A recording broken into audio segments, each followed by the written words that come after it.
খালি মৌলবাদ। দুইটা ট্রাক যদি অ্যাক্সিডেন্ট হয় তাও কয় মৌলবাদ।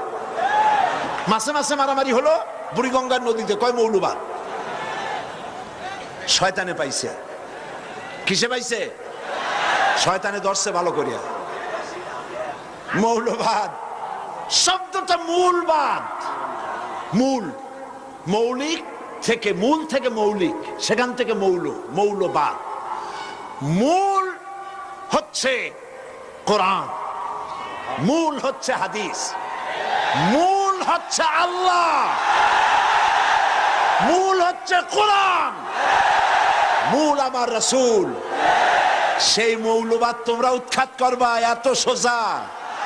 তোমরা মৌলবাদ উৎখাত করবার বাংলার 12 কোটি মানুষ বসে বসে আঙ্গুল চষবে, এত সহজ নয়।